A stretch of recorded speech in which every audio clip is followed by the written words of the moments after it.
Hey guys, it's Liddy here, and today I'm going to be reviewing this awesome laser called the Creality CR Laser Falcon. So let's get started. Alright guys, welcome back. So Creality sent me this really cool Laser Falcon laser of theirs. Again, it's called the CR Laser Falcon. It looks very similar to the SculptFun S9 laser, the colors and the design, and really it just has a really nice build quality to it, like most lasers. But today I'm just going to be testing out the power of the 10-watt version that we have here, and see how well it engraves and cuts out material like we do for most of our other laser reviews. So let's get out some material to cut and engrave on and see how well this laser performs. So this is the overall look of the laser. Again, it's really nice. Another thing that it has here is a level, so you can see if your laser is actually level on your table, and if it's not, you can shift it up or down or whatever to make it level. And again, we have the 10-watt laser here. Let me zoom in so you can check out this information on here. It is the 10-watt version, and it is a 24-volt. This is a pretty strong laser. So let's put the material on and see how it goes. All right, so the first thing we're gonna do is export a file through Lightburn. And I'm going to do that right here and show you guys. I finally got a laptop to use for all of my work, for my business, and for these lasers. It's just a lot easier than a desktop. And as you guys can kind of see, we are in a different area. We are actually in the shop because this laser is very smoky, and I've decided to move things to the shop now, especially being able to have this computer move around. And it's just a lot easier and safer. So if you hear a fan in the background, that is the fan because it's like 90 degrees out here, and it will help circulate the smoke a little bit better. But this laser is a little bit different than most lasers. This one actually uses an SD card to transfer files to it. You don't actually have to connect the computer to it, which is kind of unique, but it also has a couple downsides. So the laser actually comes with a mini SD card. This SD card's actually mine, but it does come with its own. I'm just gonna use this one just to make sure there's enough memory on it. So you pop this into your computer. Now I have the new MacBook Air 2022, and this is actually the M2, so it doesn't have a USB port, so I have to use an adapter, and this is the adapter I'm using. It just has a USB-C port on it, and then I'm just connecting the mini SD card here. I can add it to its own slot that it has, but I always use a USB just to make sure it works every time. So we'll plug it in here, and now as you can see, I already have my Lightburn up and running. I created a file or a laser by going to devices and creating manually, because you do not have to plug this in. So you go to create manually, and then you go to GRBL, go to next, and then you can name it. And I always name mine the name of the laser and then the size of machine it is. And so once you do that, you'll just keep pressing OK, and then you will just come up with your laser here. Again, we aren't connecting the actual laser, so it doesn't have to be nothing special. The first thing I like to run, especially for lasers like this, it does have an end stop again, but you don't really get to move the laser around yourself. So we are going to create a rectangle here so we know where the corner of the machine is. So all I have is a regular rectangle, and then I go to the cut layers, and mine is set to line, and you can kind of see that up here. And I have it set to 6,000 millimeters per minute at 100 power. Now I had to run that a couple times with the tape, but it still did the job. So all you have to do now is go up to File and Export or Save as G-Code. This is a new feature I didn't even know that Lightburn had, so this is pretty awesome. Then you go to Save As, and then save it, name it, and add it to that SD card. Now the thing about having an SD card for this laser is you can only have one file on it at a time, because it will have a hard time reading it. So I already have it on there called Outline, and then we will unplug it from the computer and connect it to the laser. So to plug it into the laser, all you do is insert it in its designated port over here on the side, and will turn on the laser. It'll make a noise. And to home it, you just press this. And now it's gonna frame where your engraving is going to be. So this is where you would line up your piece of wood, but for now we're just gonna be cutting this outline here. So you put a piece of tape right there, and then all you do is press go. It will home back and it'll start again. As you can see, it is a lot of smoke. That is again why we're outside. It'll let you know it's done, and then I'm just gonna push it all the way, and you can see that we now know where the corner is. So now I can line the material up to the corner and then set my design according to the corner here, and it should always be where I want it to be. Now you could actually add a square here, a metal square, to make sure your material is completely squared, but this tape is good enough for me. And as you notice, I didn't set the height of the laser for doing this line. It really didn't matter to me. I just wanted it to cut the tape. I'm going to drag in a file which we will engrave on the piece of wood that we placed on the laser. This is just a photo of my dog here. I'm going to double click or 2-finger click on the mouse pad and do trace image. This will then create line art around it. You can change the threshold to be more detailed, less detailed. But what it usually brings in for standard is pretty good. So I'm going to then drag and click one away and delete the image. Now this is a little too big, so I'm going to change the height to 1.5 inches. It will, if you write inches at the end of it, it will automatically change it to millimeters once you press enter. Now you can see this is orange, and it means it's a tool, which is T1 or T2. That's usually for like indicating a round, circle, or your material size. So I'm going to change that to 0.1, which I have set to fill. We are now going to change the speed, which I'm going to have 6,000 millimeters per minute and 80 power for minimum and max. So it's one constant power. And you always want to make sure, especially for this laser, that your start from is absolute coordinates. On my other lasers, some of them I set to user or current position because I'll start in different spots. But because this laser is a little bit different, we're just going to keep the one corner. So that's pretty much all we want to do. Now we have it here. This is a preview. It's going to take 1 minute and 50 seconds, which is pretty good. So we're going to then go to File and Save G-code. Sometimes this comes up. Usually you can just press yes. If we run into a problem, the laser will let us know. Now we're just going to save it. I'm just going to save over this old one. Again, you want to make sure you have one file on the folder at a time. And if you don't, it might mess up the laser. I've never tried it with multiple. I'm just going to keep it with one. So now we're going to take the SD card out and insert it into the laser. We normally do with the laser is you want to set it to a specific height. Now this machine does come with a little indicator, and it's like this little step thing. Now it has the different settings on it. So basically it says for cutting basswood that's 3 to 8 millimeters, you want to use this step. For cutting thin plywood, 4 to 6, use this step. And the plywood we're cutting right now, 1 to 3 millimeters, you'll want to use the top one. It's kind of unique. It's different for each thickness, but we'll just use this for the material we have. And to change it, all you got to do is loosen these two pieces here, slide it up, and then let it rest back on it. And then we're going to press the button so it homes. And now it's going to again frame where your laser is gonna engrave. And I'm gonna press the button again so it will start.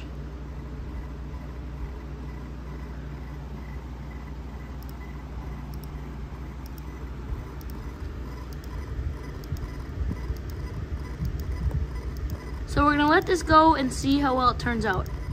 So this is finished. We can see that it actually turned out really, really nice. And that's only at 80 power, so that's pretty clear engraving. So we're gonna do something a little bit more detail, and then we'll also engrave on some other materials like leather and some other wood. Okay, so we have inserted the new SD card with a new file on it. I kept the same depth because we're using the same material. This one's about 2 inches by 2 inches, and it is engraving at the same speed, but I'm also cutting it out at 200 millimeters per minute with only 2 passes. So we'll see how well this does. It is a 10-watt laser, so it should be doing pretty well in cutting. As you can see, it is already cutting through it with that 1 pass, so I might have to pause it when it does its 2nd pass. This laser is very, very strong, and it is a 10-watt laser, so it's way stronger than the Orator Laser Master 2 Pro. I'd probably say it's similar to Sculpt Fun S9.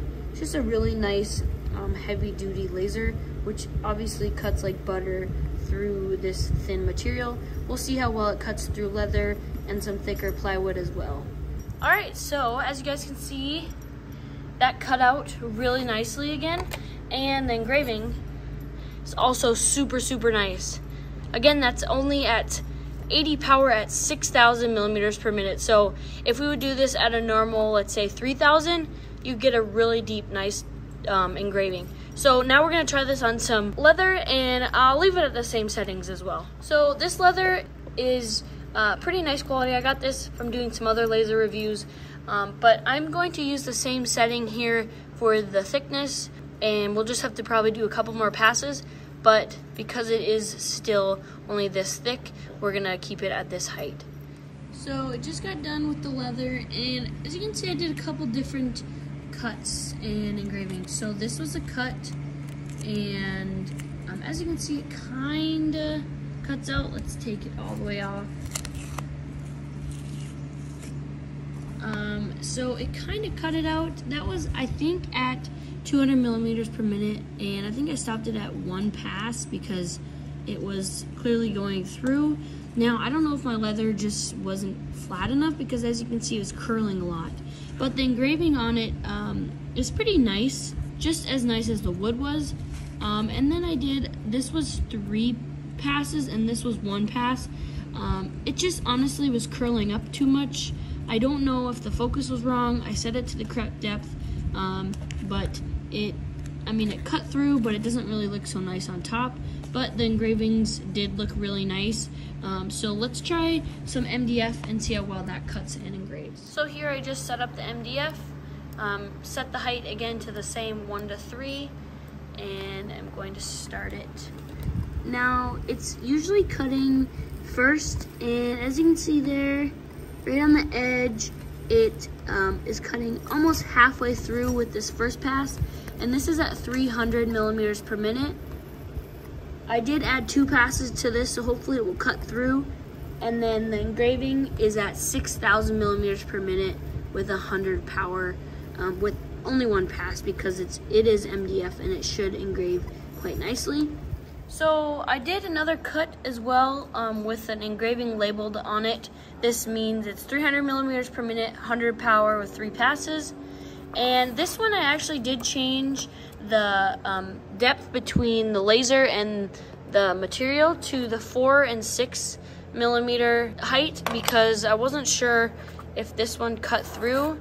As you can see, it just barely cut through, so if I would have added 1 more pass, it probably would have cut through just fine at that 1 and 3 millimeters height. But this was really nice cut through at 3 passes only. However, there's a lot of burning on top, so that might be a problem.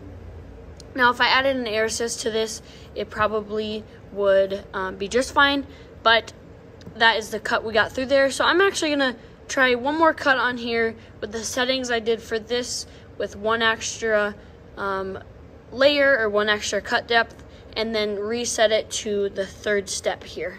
Alright, so I did a final test here, and as you can see, I actually changed it to 400 millimeters per minute, 100 power with 3 passes, and that cut like butter. And as you can also see, there's no burning, which means that this was way too close. Even though we got it to cut The reason it burned was because the laser was too close, obviously because we set it to the closer setting. So definitely stick with these different heights here for your different thicknesses of material.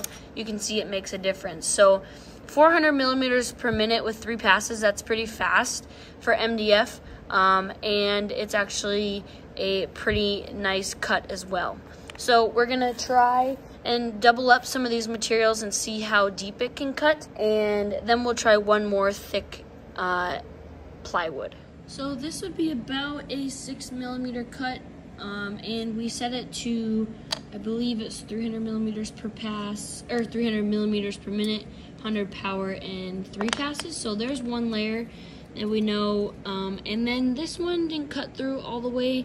Probably if I added a couple more passes or even lowered it to 200 millimeters per minute, it would cut just fine, because if this cuts at 400 with 3, it would probably cut at 200 with 3, or even 400 with 6 passes, which you can see it cuts pretty clear.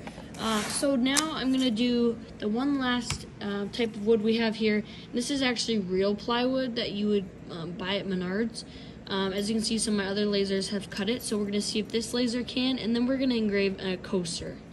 So it's just finishing up here, and as you can hear, the alarm goes off when it is finished.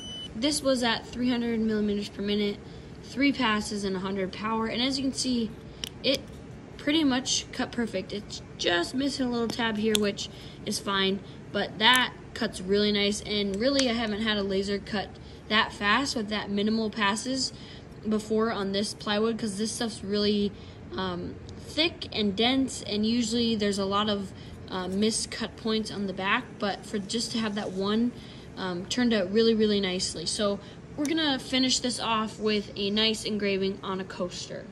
Alright guys, so that really is it for the video. The laser is just finishing here with the engraving for the coaster that I'm making. This is just gonna be a coaster for the shop, but I really want to show you guys the full engraving quality this laser has, and again the actual cutting features that it has as well. This Creality CR Laser Falcon laser engraver and cutter is just really awesome. It's very unique. It does have end stops. I originally thought it didn't, but it does. They are just kind of hidden a little bit, and it's just a strong laser. It cuts very well for what most people would use a CO2 laser for, and it engraves phenomenal as well. The only problem I kind of have with it is using the SD card back and forth. Now there is a port for a USB-C, but I could not get that to work with my computer. I don't know why. I'm pretty sure you are able to connect them via USB cord, but an SD card is all I could get to work, which it works. I just don't like not being able to move the laser around and to preview it myself and to be able to move it around during a frame. Like on Lightburn, you can frame it once and then move it instead of having it go constantly. It is a nice laser. Again, I really like the dimensions that it has laid out, so you can technically know what size material you have without having to go grab a ruler. And it's very sturdy. Again, it reminds me of the SculptFun S9 laser. It looks very similar to it. Another thing I want to mention about the laser, it actually kind of heats up a little bit. The actual laser head itself was kind of warm, so I did have to give it a break for a little bit, but the engraving quality again is really great, and the ease of use is also very easy. Another thing I want to mention about a little bit of confusion was with this little tester tool, I guess the height for it. I don't really understand the different heights, because what if your material is in between that and you're getting burn marks one way and you're not cutting through all the way the other way? I just wish they had a specific depth or a normal depth, like one depth that you can set it to. Now I'm assuming these just mean if you want to cut deeper, you're gonna have to be closer, because the farther away you cut, the less strength it has. So I'm assuming that's what this is, but this is just a little bit confusing for me to understand, because my materials aren't exactly these thicknesses. So it's just a little bit of play. You definitely have to test out your materials before you do your final. engraving or cutting. Now usually the engraving is pretty easy to figure out. You just have to test out the different speeds. I usually always stick to 100 power, which is mostly easy for me to do, and then change the speeds. Now this is also capable of engraving photos, which is another step that you have to learn in Lightburn, so I didn't really want to go through that in this video. It can also cut acrylic. It cuts leather, as you could kind of see, but a little bit more testing with leather definitely be needed. But it cuts through material easily, and the quality again is very nice and crisp. So the engraving just finished. Now this took about 15 minutes, which is half the time it takes to engrave these coasters on my Ortor Laser Master 2 Pro. And as you can see here, it looks pretty nice. Now it's not super dark, but it was ran at 6,000 millimeters per minute. Now I usually run these coasters at about 2,000, so that could be why it's a different color. But once you add stain or polyurethane to these look really awesome. Now this is just a town that means something to me about my grandma who recently just passed away, so this is nice to have something like this in my shop to you know, hold the water bottle or the cup of coffee in the morning for an early build. So yeah, it just looks really nice. This again took 15 minutes to do a good quality engraving, so I definitely think this is a great machine. Now I did use the first setting on this one to set it for the engraving height, so I don't know if I go closer it'll look deeper, but it's a great machine. So I hope you guys enjoyed the video. If you have any questions about any materials or how to use this machine, please let me know down below in the comments. Please hit the like button. I really need those on this channel, and share the video if you think it's awesome. If you know somebody who's interested in a video like this or a new laser, please share the video with them. Share them on your social media so we can get some more eyes on this awesome machine. Thanks again so much for watching, guys. I'll leave all the details for pricing and everything in the description, and any sales that go on for this laser again down below. Thanks so much for watching, and I hope to see you in the next video. Bye.